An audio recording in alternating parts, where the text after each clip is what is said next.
Assalamu alaikum. Welcome back to this lecture series on advanced web application development.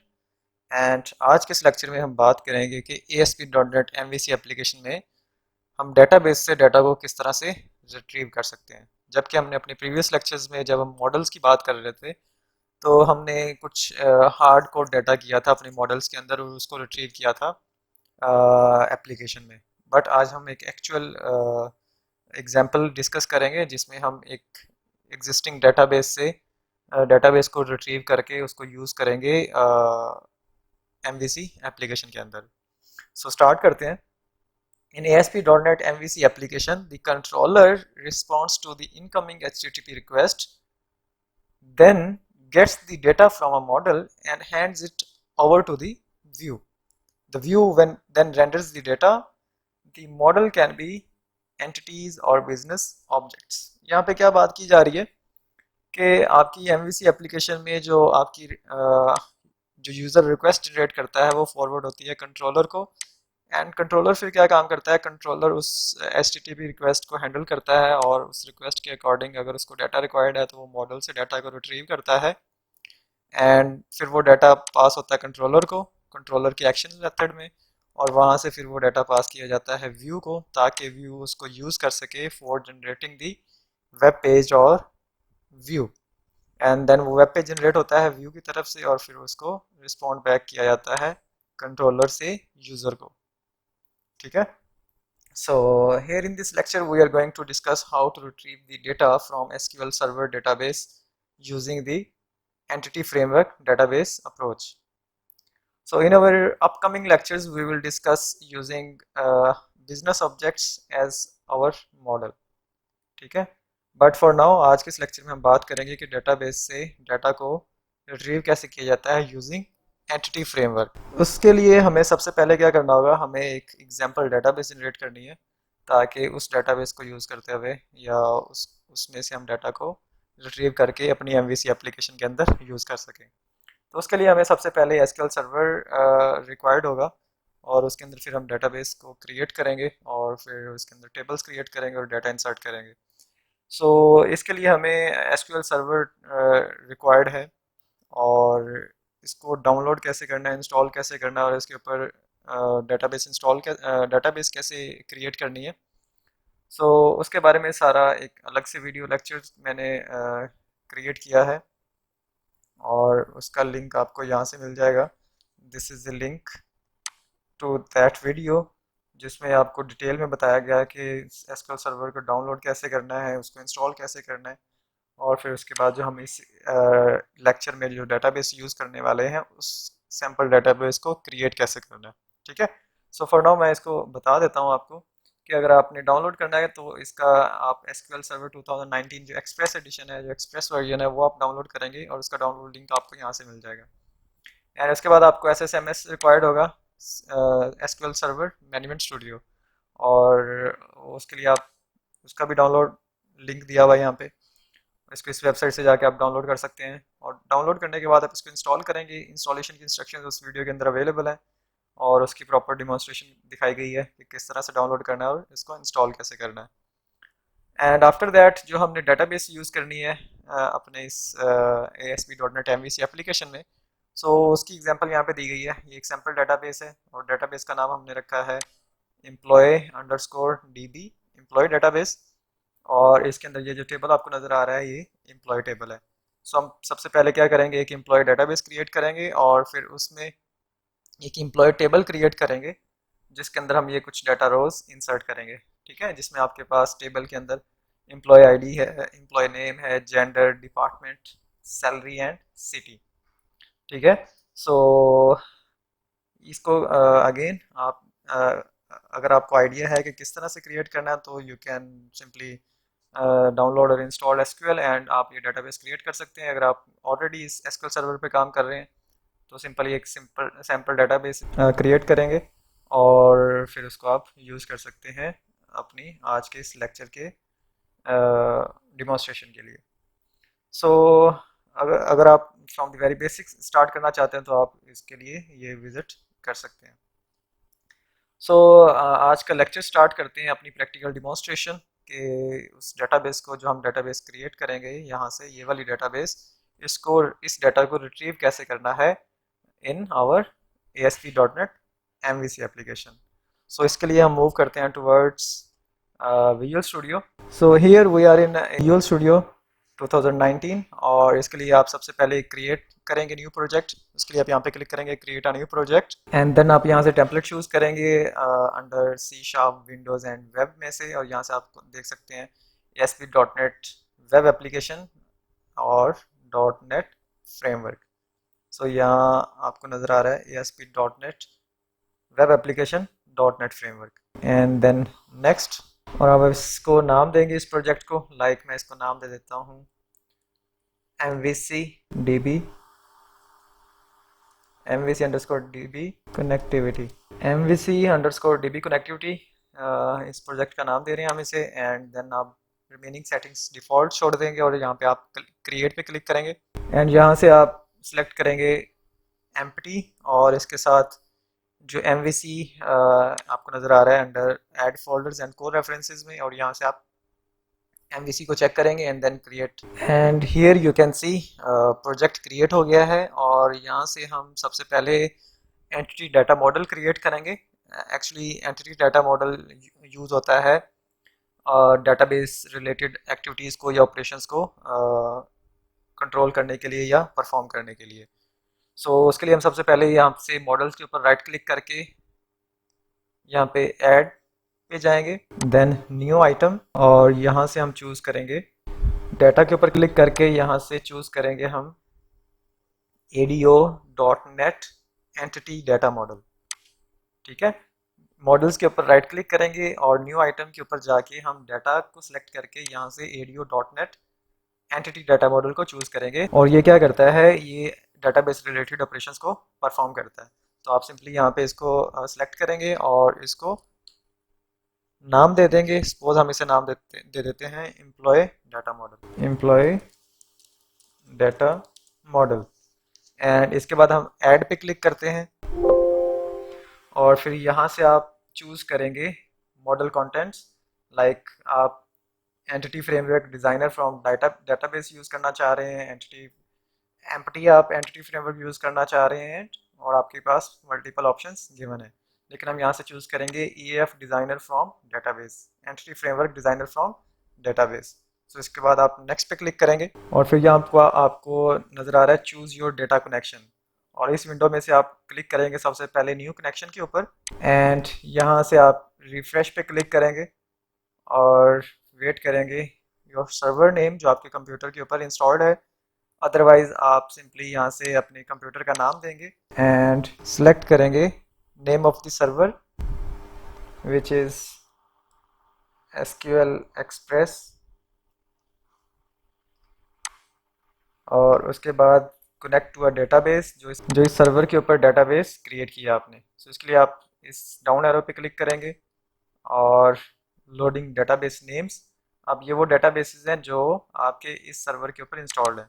ठीक है, सो server name में आप क्या लिखेंगे, यहाँ पे सबसे पहले आप अपने कंप्यूटर का नाम लिखेंगे, जो भी आपके कंप्यूटर का नाम होगा, एंड फिर बैकस्लैश, और उसके बाद आप सर्वर का नाम देंगे विच इज़ SQL एक्सप्रेस। ठीक है, और इसके बाद ऑथेंटिकेशन अगर आप सेट करना चाह रहे हैं वो भी कर सकते हैं, लेकिन फॉर नाउ हम इसको विंडोज़ ऑथेंटिकेशन के साथ ही लेके जा रहे हैं। इसके बाद कनेक्ट टू डेटाबेस पे आप चेक करेंगे, अगर आप कोई डेटाबेस फाइल यूज़ करना चाह रहे हैं उसको आप यहाँ पे दे सकते हैं ब्राउज करके। अगर आप सर्वर में से डेटाबेस जो बनी हुई है उसको यूज़ करना चाह रहे हैं तो आप सिंपली यहाँ पे क्लिक करेंगे और ये डाउन एरो पे क्लिक करेंगे तो आपकी डेटाबेसेस आ जाएंगी जो आपने क्रिएट की होंगी इस SQL सर्वर के ऊपर। सो ये कुछ डिफ़ॉल्ट डेटाबेसेस हैं, master, model, MSDB and TempDB, लेकिन ये वो डेटाबेस है जो मैंने अपने प्रीवियस लेक्चर में क्रिएट की है for this MVC application which is employee database. So मैं इसको सिंपली सेलेक्ट कर रहा हूँ and then test connection succeeded, and आप सिंपली ओके पे क्लिक करेंगे, एंड ओके के बाद अगेन आप ओके करेंगे इसे। इसके बाद आप save connection settings in web.config as, अब आप यहाँ पे कनेक्शन स्ट्रिंग देंगे जो कि जाके आपकी web.config फाइल में सेव होगी। सो मैं सपोज इसको नाम दे देता हूँ एम्प्लॉय DB कॉन्टेक्स्ट एंड इसके बाद क्लिक ऑन नेक्स्ट एंड यहाँ से आप एंटिटी फ्रेमवर्क का वर्जन यूज़ करेंगे। सो रिकमेंडेड ये है कि आप इसका जो लेटेस्ट है 6.x आप वो चूज़ करें और इसके बाद click on next. Which database objects do you want to include in your model. So यहाँ पे आप डेटाबेस के जो ऑब्जेक्ट्स हैं, ये जो सेटिंग्स हैं वो यहाँ पे सेट करेंगे। लाइक आप डेटाबेस का कौन सा ऑब्जेक्ट यूज़ करने जा रहे हैं। सो मैं यहाँ पे सिंपली इसको ओपन अप करता हूँ एंड अगेन सो टेबल्स में से जो मेरे डेटाबेस सेलेक्ट किया है एम्प्लॉय अंडरस्कोर डेटाबेस, सो उसमें से मैं ये जो एम्प्लॉय टेबल है मैं इसको यूज़ करने वाला हूँ और इसको नाम दे देते हैं सपोज यहाँ पे सिंपली मॉडल नेम स्पेस। सो हम इसको सिंपली नाम दे देते हैं मॉडल्स, ठीक है। एंड इसके बाद इसको यूज़ करते हैं, क्लिक करते हैं फिनिश। सो यहाँ पे आप देख सकते हैं employee data model dot EDMX entity data model XML। और अगर आप यहाँ पे रेफरेंसेस फोल्डर के अंदर देखें तो यहाँ पे आप देख सकते हैं entity framework and entity framework dot SQL server जो कि जनरेट हुई हैं with the help of entity framework, ठीक है। सो इसके बाद हम देखते हैं जी, अगर आप इसको देखें मॉडल्स फोल्डर में तो मॉडल फोल्डर्स में भी आपको नज़र आ रहा है employee data model dot EDMX और यहाँ पे आपको ये नज़र आ रही है एम्प्लॉय टेबल जो कि हमने रिट्रीव कराया फ्रॉम द डेटाबेस। और यहाँ पे आप देख सकते हैं इसमें एम्प्लॉय आईडी है, name, gender, department, salary and city. और इसके अगर आप employee data model dot context dot TT के ऊपर इसको एक्सपैंड करें तो यहाँ पे आपको नज़र आ रहा है employee data model dot context dot CS। और अगर आप इस पर क्लिक करें तो यहाँ पे आप देख सकते हैं कि यहाँ पे आपके जो डिफ़ॉल्ट कोड आ रहा है उसमें ये यूज़ कर रहा है आपके एम्प्लॉय टेबल को या एम्प्लॉय जो आपका मॉडल है उसको यूज़ कर रहा है, जो एम्प्लॉय मॉडल की या जो एम्प्लॉय क्लास की जो प्रॉपर्टीज़ हैं उसको यूज़ कर रहा है। सो ये एम्प्लॉय मॉडल है क्या, एम्प्लॉय क्लास कहाँ पे पड़ी हुई है, तो इसके लिए अगर आप यहाँ पे देखें इसके मॉडल्स फोल्डर के अंदर ही तो यहाँ पे आपको एम्प्लॉय डॉट CS नज़र आ रहा है, employee data model dot CS। So employee को अगर हम ओपन करें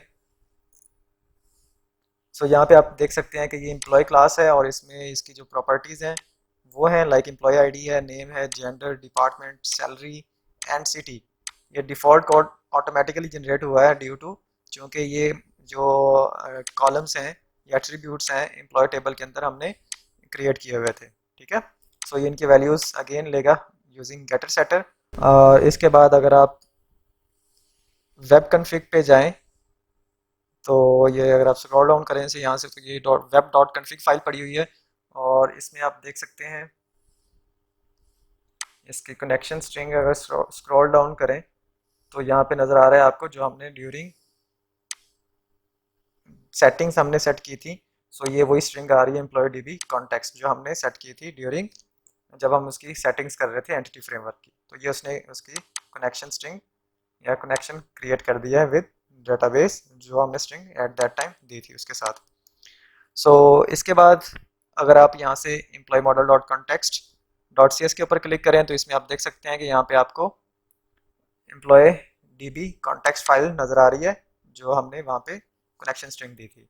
और ये यूज़ क्या कर रही है, ये DB सेट में वही एम्प्लॉय जो आपका टेबल है उसको यूज़ कर रही है या जो एम्प्लॉय डॉट CS मॉडल के अंदर जो एम्प्लॉय की प्रॉपर्टीज़ पड़ी हुई हैं उसका ऑब्जेक्ट यहाँ पे ले रही है और उसको वैल्यू साइन करेगी यूजिंग गेटर एंड सेटर।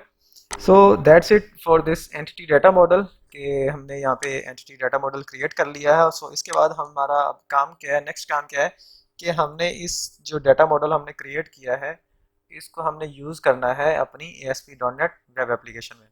सो उसके लिए हम सबसे पहले क्या करेंगे, एक कंट्रोलर क्रिएट करते हैं। सो कंट्रोलर क्रिएट करने के लिए आप क्या करेंगे, कंट्रोलर फोल्डर के ऊपर राइट क्लिक करेंगे एंड देन ऐड, और ऐड के बाद आप कंट्रोलर पे क्लिक करेंगे और यहाँ से MVC5 कंट्रोलर -empty और ऐड, और यहाँ आप इसको नाम देंगे, सपोज हम इसे नाम दे देते हैं एम्प्लॉय कंट्रोलर और इसको ऐड पे क्लिक करते हैं। सो ये आपका एम्प्लॉय कंट्रोलर आपको नज़र आ रहा है .cs और इसमें आपके पास एक इंडेक्स मेथड है और इस मेथड में हमारे पास हम रिटर्न क्या करवा रहे हैं, एक सिंपली एक व्यू रिटर्न करवा रहे हैं। और अब हम सिंपली हमने यहाँ पे क्या करना है, उस एंटिटी जो मॉडल है उसको यूज़ करना है। तो उसके लिए हम सबसे पहले क्या करेंगे, वही जो कनेक्शन स्ट्रिंग हमने दी थी उसको हम यहाँ पे लिखेंगे। सो क्या था, employee DB context. So actually ये इसको उठा नहीं रहा, क्योंकि हमें इसका पाथ देना होगा। तो हम सबसे पहले क्या करेंगे, यूजिंग जो हमारे प्रोजेक्ट का नाम है which is MVC_DB connectivity dot, कहाँ पे पड़ा हुआ है वो हमारा यहाँ पे मॉडल फोल्डर्स के अंदर है। ठीक है, सो हम क्या करेंगे, मॉडल्स।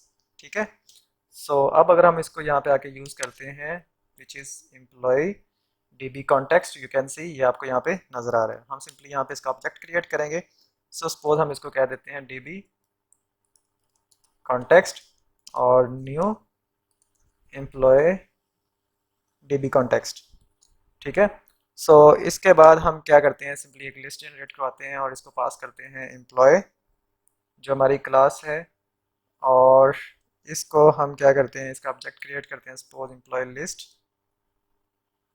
लिस्ट और DB context dot employ dot to list.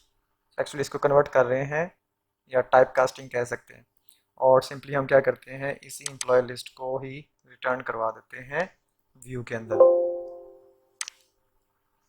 ठीक है, सो अब यहाँ पे हो क्या रहा है, अगर आप देखें एम्प्लॉय DB कॉन्टेक्स्ट जो हमने यहाँ पे क्रिएट किया था एम्प्लॉय डाटा मॉडल के अंदर, कॉन्टेक्स्ट फाइल के अंदर जाएं तो यहाँ पे क्या हो रहा है, ये हमारे इस DB सेट कर रहा है एम्प्लॉयज़ को, जो कि यहाँ पे क्या करेगा, एम्प्लॉय की सारी प्रॉपर्टीज़ लेगा। अब एम्प्लॉय की प्रॉपर्टीज़ कौन सी है, वो अगर हम यहाँ पे एम्प्लॉय.cs मॉडल के अंदर जाएँ तो यहाँ पे नज़र आ रही है आपको, एम्प्लॉय ID है, नेम, जेंडर, डिपार्टमेंट, सैलरी। अब सिंपली ये क्या करेगा, ये जो प्रॉपर्टीज़ हैं वो हमारा जो एम्प्लॉय डाटा मॉडल है, एम्प्लॉय डाटा मॉडल जो कंटेक्स्ट है, या आप कह सकते हैं जो यहाँ पे आपके पास है एम्प्लॉय DB कॉन्टेक्स्ट, वो इसको रिट्रीव करेगा। और इसको हम एक्चुअली पास क्या कर रहे हैं, ये अगर हम अपने इसी कंट्रोलर के अंदर जाएं तो हम इसका ऑब्जेक्ट क्रिएट कर रहे हैं।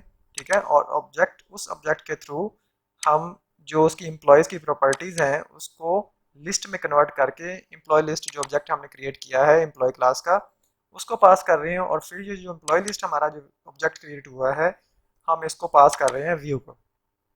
ठीक है, सो हायरार्की क्या है कि DB कॉन्टेक्स्ट एक्चुअली यूज़ क्या कर रहा है, हमारे एम्प्लॉयज़ की प्रॉपर्टीज़ को। तो सबसे पहले हमने क्या किया, उसके ऑब्जेक्ट क्रिएट किया और उस ऑब्जेक्ट के थ्रू हम यूज़ कर रहे हैं एम्प्लॉयज़ की properties which is employee ID, name, gender, salary and so on.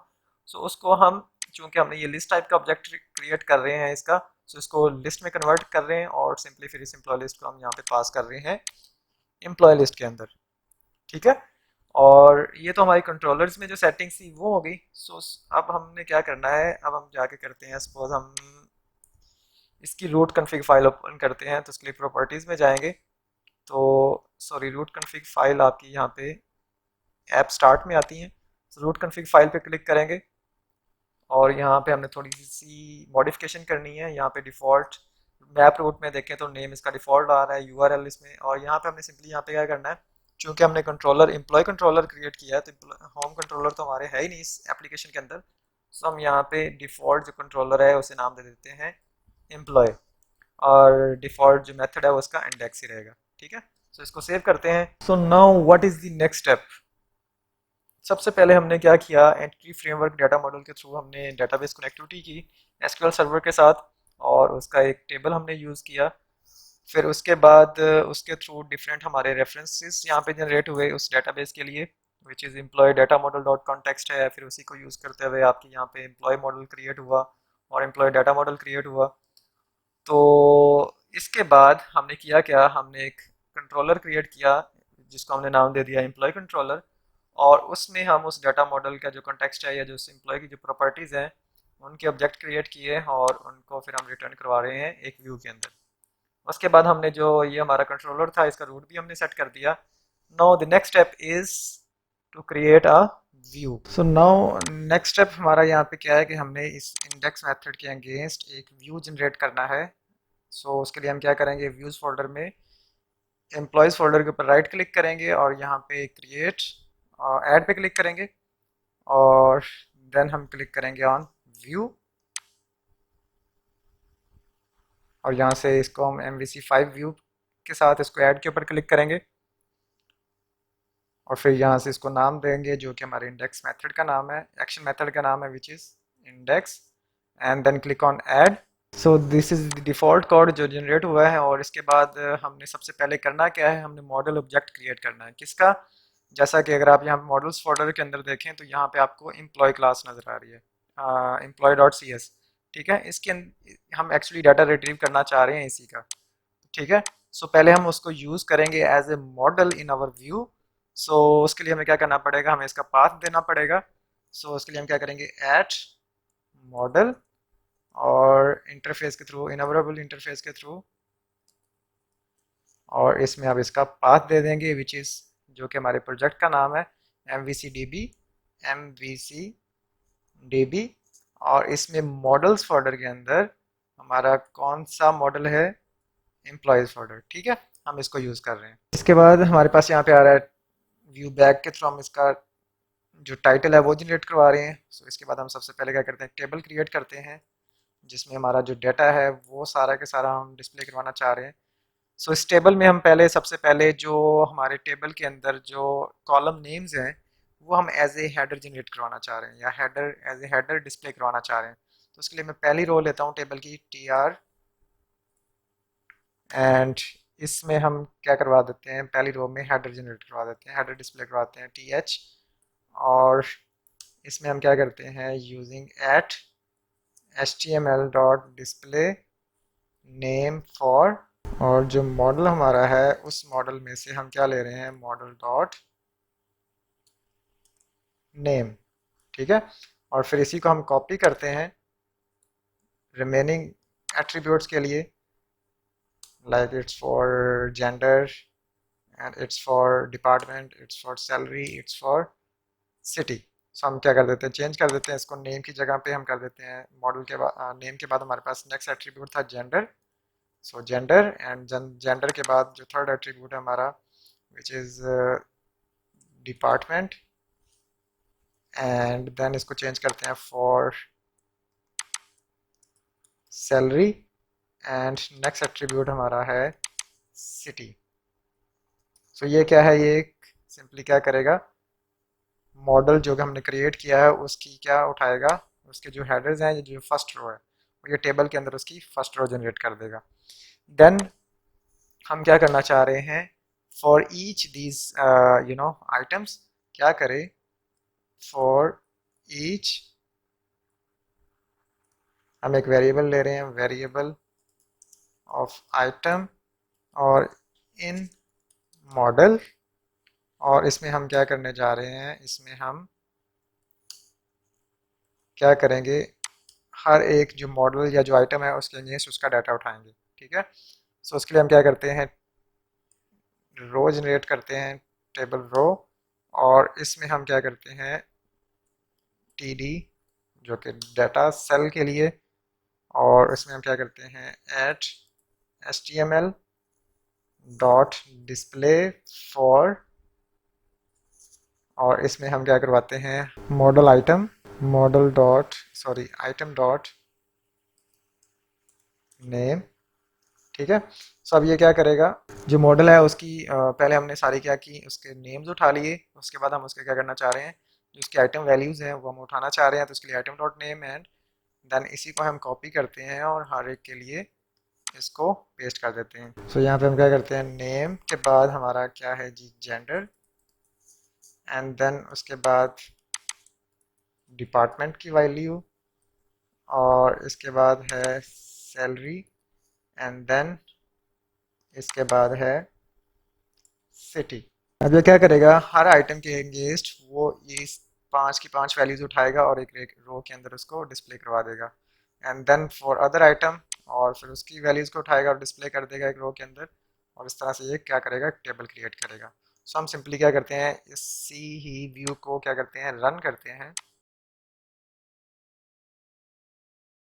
So successfully जो हमारी जो एप्लीकेशन है वो रन हो गई है, और आप यहाँ पे आप देख सकते हैं कि हमारा यहाँ पे जो टाइटल आ रहा है वो इंडेक्स आ रहा है, चूँकि हमने वहाँ पे सेट ही यही किया था। और इसके बाद ये हमारा जो टेबल था डेटाबेस में, उससे पहले हमने क्या किया, टेबल हेडर जनरेट किया यहाँ पे और व्यू के अंदर जाके, और उसके बाद फिर हर एक आइटम के अगेंस्ट उसकी वैल्यू उठा रहा है टेबल में से, ठीक है।